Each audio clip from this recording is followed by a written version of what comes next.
السلام علیکم ورحمۃ اللہ وبرکاتہ۔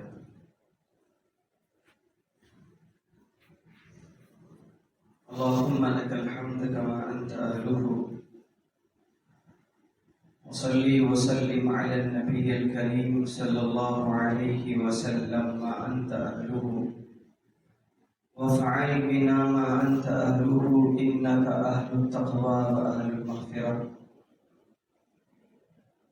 رب اشرح لي صدري ويسر لي أمري واحلل عقدة من لساني يفقهوا قولي۔ اللهم وفقنا لما تحب وترضى من القول والعمل والنية۔ وقال الله تبارك وتعالى في القرآن المجيد والفرقان الحميد: أعوذ بالله من الشيطان الرجيم، بسم الله الرحمن الرحيم۔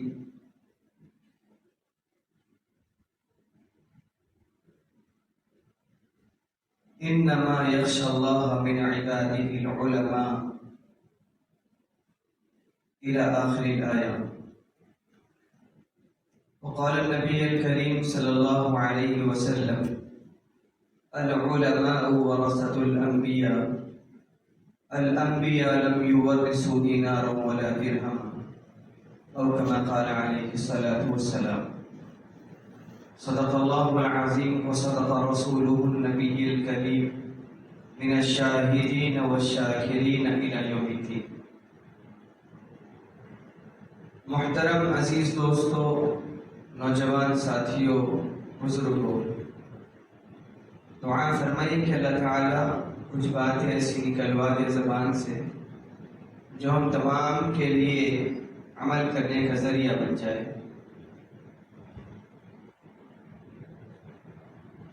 جب سے اللہ تعالیٰ نے دنیا بنائی ہے، انسان اشرف المخلوقات کہلایا گیا۔ اللہ تعالیٰ کی پیدا کردہ 18,000 مخلوقات، اللہ نے تمام میں اشرف انسان کو بنایا۔ اشرف بنانے کے بعد پھر اس میں تمیز کے لیے، بدتمیز اور تمیز دونوں کی تفریق کے لیے درمیان میں علم کو لایا۔ امت مسلمہ کے لیے سب سے پہلے جو آپ صلی اللہ علیہ وسلم کے اوپر وحی نازل ہوئی، اقرأ بسم ربک الذی خلق، پہلی آیت، کہ علم کی اہمیت اس سے بیان کی گئی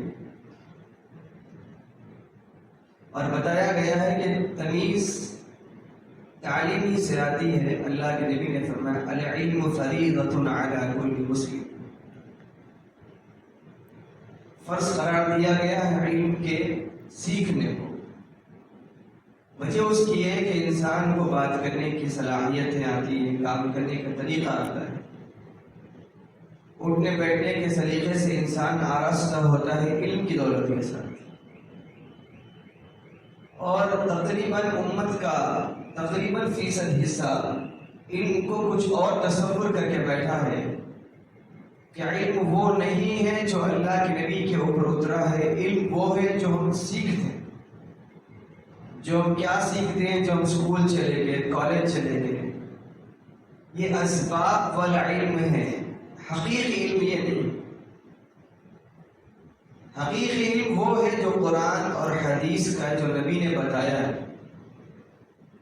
جس سے اللہ تعالیٰ نے دنیا میں بھی کامیابی نصیب فرمائی اور آخرت میں بھی کامیابی نصیب ہوگی۔ اسباب والا علم یہ ہے کہ آپ ڈاکٹر بنے خدمت کی نیت سے، آپ انجینئر بنے خدمت کی نیت سے۔ اسباب والا علم، دنیا گزارنے کے لیے جو علم رکھا گیا ہے، اس علم کو ہم نے حقیقی علم سمجھ لیا۔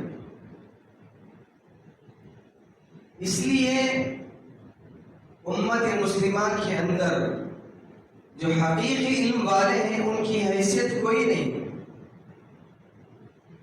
قرآن نے اعلان کیا کہ ڈرنے والے وہی ہیں جو علماء ہیں۔ علماء سے مراد علم سیکھنے والے، علم والے لوگ۔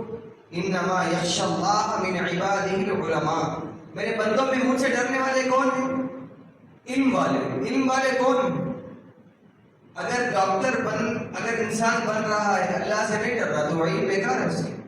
انجینئر بن گیا اللہ کا خوف نہیں آیا, جنت کا شوق نہیں آیا, جہنم سے ڈر نہیں اس کے اندر پیدا ہوا, تو علم اس کے لیے نفع بخش نہیں ہے. وہ اسباب والا علم تو ہو سکتا ہے لیکن اسے اللہ کی رضا تک پہنچانے والا علم نہیں ہو سکتا. اس لیے وہ علم جو اللہ کا ڈر پیدا کرے انسان کے اندر وہ حقیقی علم ہے جسے اللہ تعالیٰ نے قرآن میں کہا ہے کہ مجھ سے ڈرنے والے علماء ہیں. علم حاصل علماء کون؟ آج ہم نے خاص طبقے کو علماء قرار دیا کہ جو ممبر سنبھالیں گے, جو دین کے امور سنبھالیں گے, جو مدارس سنبھالیں گے, جو مکاتب سنبھالیں گے, جو مساجد سنبھالیں گے. ہم نے ان کو علماء تصور کر لیا اور یہ ٹائٹل ان کے اوپر تھوپ دیا.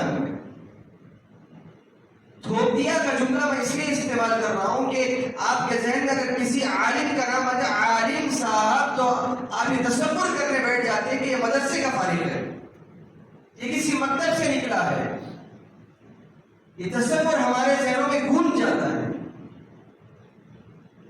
انجینئر صاحب ہے تو یہ تصور سیدھا جا کے ہمارا کسی کالج کے اوپر فٹ ہو جاتا ہے. ڈاکٹر ہے تو میڈیکل کالج کے اوپر فٹ ہو جاتا ہے. عالم ہے تو یہ سیدھا ہمارا ذہن جا کر کسی مدرسے یا مکتب کے اوپر فٹ ہو کے بیٹھ جاتا ہے کہ یہ وہی کے فارغ ہے. قرآن نے تو اس کی نفی کی ہے. قرآن نے صاف انکار کیا ہے مجھ سے ڈرنے والے وہ ہیں جو علماء ہیں. اب عالم چاہے انسان میں علماء چاہے مدارس کے پڑھنے والا ہو, چاہے کالج کا پڑھنے والا ہو, ڈاکٹر ہو, انجینئر ہو, اگر اس کے اندر اللہ سے ڈرنے والا علم قرآن و حدیث اس نے سیکھا اور اللہ کا خوف اس کے اندر ہے تو سمجھو وہ عالم. لیکن ہمارے تصور غلط چلے گئے. ہم نے قرآن کو کھول کر یہ سمجھ کر نہیں پڑھا کہ اللہ تعالیٰ اس میں کیا کہتے ہیں, ہمارے لیے کیا مجھے سنائے ہیں, کیا پیغامات ہمارے لیے ہیں, اللہ کے نبی کی زندگی ہمارے لیے کیا مشورات دکھاتی ہے. ہم نے تمام کو بالائے ٹاپ رکھ کر یہ تصور کر لیا کہ یہ کام صرف اور صرف مدارس اور مکاتب کے ذمہ داروں کا ہے, مساجد کے ذمہ داروں کا ہے, ممبر سنبھالنے والوں کا ہے, مصلی سنبھالنے والوں کا ہے. یہ ہمارا کام نہیں ہے. ہمارے ذہنوں میں یہی سوال پیدا ہو گیا. ہم نے اپنی اولاد کو بھی وہی تعلیم دی ہے. مولوی صاحب ہیں, یہ مسجد کے امام صاحب ہیں, یہ مسجد کے مؤذن صاحب ہیں. ہم نے یہ تصور ان کو بتا دیا ہے کہ یہ عالم ہے, یہ حافظ صاحب ہے, یہ امام صاحب. ان کا آپ کے علم کے ساتھ کوئی لینا دینا نہیں, آپ کا ان کے علم کے ساتھ کوئی لینا دینا نہیں. جبکہ یہ غار حرا میں جو آیتیں آئی تھی اتر کر حرا سے سوئے خوف آیا اور ایک نسخہ کیمیا ساتھ لایا. کیا لایا؟ اقرأ باسم ربک الذی خلق خلق الانسان من علق. اللہ نے فرمایا ہے پڑھو اس رب کے نام سے جس نے تمہیں پیدا کیا ہے. شروعات پڑھنے سے اس امت کی ہوئی ہے اور یہ امت نے پڑھنے کو کچھ اور تصور کر لیا. نہیں پڑھتا کہتے کیا نہیں پڑھتا, انگلش کے اسکولوں میں نہیں پڑھتا, جا کر مدرسے میں ڈالنا بچے کو ہم نے عیب سمجھا, حقیقی علم کو حاصل کروانا عیب سمجھا.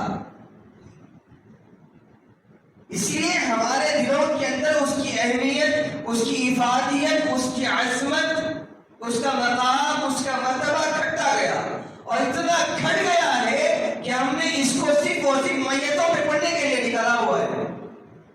گھر میں چہلوں میں نکالو قرآن کو, گھر میں لہو میں نکالو قرآن کو, گھر میں زیارت سے نکالو قرآن کو, ابا کا انتقال ہو گیا نکالو قرآن کو, امی کا انتقال ہو گیا نکالو قرآن کو, مدرسے کے بچوں کو بلاؤ, پارے ہاتھ میں پکڑاؤ اور اسی دن بیٹے کے بھی ہاتھ میں قرآن, بچی کے بھی ہاتھ میں قرآن, پوترے کے بھی ہاتھ میں قرآن, پوتری کے بھی ہاتھ میں قرآن. یہ تصور ہماری اولاد کو ہم نے دیا ہے کہ گھر میں کسی کا جنازہ اٹھے تب قرآن ہاتھ میں آنی چاہیے. یہ امت مردوں کو زندہ کرنے والی تھی, وہ قرآن جو مردوں کو زندہ کرنے والا تھا. پاس پام مل گئے تھے کعبہ کو سرب خالص,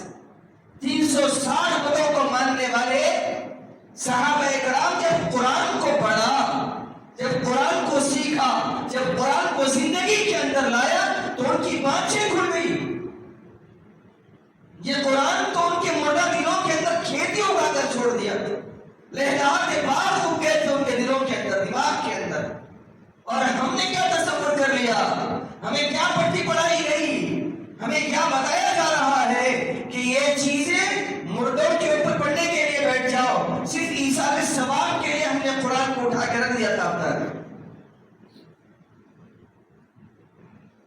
یہ خام خیالی ذہنوں سے نکالیں, اپنے دل و دماغ کو چھاڑو دے کہ قرآن ہر اس دل کے اوپر کھیتی کرنے کے لیے تیار ہے جو اس کو اللہ نے قرآن میں کہا نا, فَاذْكُرُونِي أَذْكُرُكُمْ, میرا ذکر تم کر لیا, میرا ذکر کر لیا کرو, میں تمہارا ذکر آسمانوں میں دنیا میں کروں گا. وَاشْكُرُوا لِي وَلَا تَكْفُرُونَ, شکر گزار بندے بنو. نعمتیں اللہ نے امت میں بنایا ہے شکر گزاری, ایمان والا بنایا شکر گزاری, مسلمان گھر میں پیدا کیا شکر گزاری. نمازوں کی توفیق نہیں ملی تو اس پہ ندامت کرتے, اگر مل گئی تو شکر گزاری. سنتوں کے مطابق زندگی گزارنے کا آ گیا شکر گزاری. اللہ نے اچھی عافیت والی زندگی دی, شکر گزاری. ہم نے تمام کو تابدار میں رکھ دیا اور یہ بتایا اولاد کو پڑھنے والی چیز میتھمیٹکس ہے, پڑھنے والی چیز فزیکل سائنس ہے, پڑھنے والی چیز انگلش ہے. آپ کا بچہ کمزور ہے سائنس کے اندر, ہم نے سب کو شتم شروع کر دیا اپنی اولاد کو مارنے کے. نماز جانے کی کوئی ضرورت نہیں ہے, تو پہلے آنسر یاد کرو. نماز پڑھ لینا بعد میں, پہلے تو میتھمیٹکس کے پرابلم حل کر لو. یہ ہم نے تصور دیا اپنی اولاد کو. اب اولاد کو جب مار پڑی, جب گالیاں کھایا, جب غصہ کیا گیا اس کو اور یہ بتایا گیا کہ دین کی اہمیت کچھ بھی نہیں ہے, تو میرے بڑھاپے کا سہارا بننا ہے تو یہ پڑھا. اب اس نے بھی مجلس سے ایک تصور لے کے اٹھا ہے کہ بھائی کامیاب ہونا ہے تو یہ پڑھنا پڑے گا, نماز نہیں پڑھنی, دین پہ نہیں چلنا, نبی نہیں چاہیے, اللہ نہیں چاہیے. اب نماز, جمعے کی نماز ہو گئی, نماز پڑھ کے باہر نکل گئے, وہی باپ بیٹا ہے, باپ کو امام صاحب مل گئے, خطیب صاحب مل گئے, کہا کہ مفتی صاحب, مولانا صاحب, خطیب صاحب میرے بچے کے سر پہ ہاتھ رکھ دے تاکہ میرا بچہ امتحان میں کامیاب ہو جائے. علماء اس لیے رکھے ہیں, قرآن اس لیے رکھا تھا, قرآن کی تعلیمات اس لیے رکھی تھی. قرآن تو قدم قدم پہ رشد و ہدایت کا سامان بنا ہوا تھا. ایک ایک قدم پہ قرآن اٹھا لیا, نبی کی زندگی اٹھا لیا. اللہ کی ذات کی قسم کھا کے کہتا ہوں, نبی نے کوئی گوشہ شریعت میں ایسا نہیں چھوڑا جو ہمیں نہیں نہ فرمائی. ہمیں غیروں کی کتابیں پڑھنا آ گیا, غیروں کی چالیں اپنانا آ گیا, ان کا سٹائل اپنانا آ گیا, ان کی عادتیں آ گئی, ان کے ادوار آ گئے, ان کی کتابیں آ گئی. لیکن نہیں آیا تو ہماری کتاب قرآن کریم نہیں آیا, نہیں آیا تو ہمارے نبی جو آخری نبی اس زمان محمد عربی صلی اللہ علیہ وسلم کی زندگی کے اندر نہیں آئی. اور ہم نے اب جو خاص سبق ہے, اب دوسرا رخ اس کا نتائج کیا سامنے آئے اس کے, جب ہم نے قرآن کو تابدار میں رکھا, نبی کی زندگی کو تابدار میں رکھا, اپنی نسلوں کو یہ بتایا کہ یہ کوئی بیکار چیزیں ہیں, یہ فروری چیزیں ہیں, فوکس تمہیں انجینئرنگ پہ کرنا ہے, فوکس تمہیں ڈاکٹریٹ پہ کرنا ہے, فوکس تمہیں تجارت پہ کرنا ہے.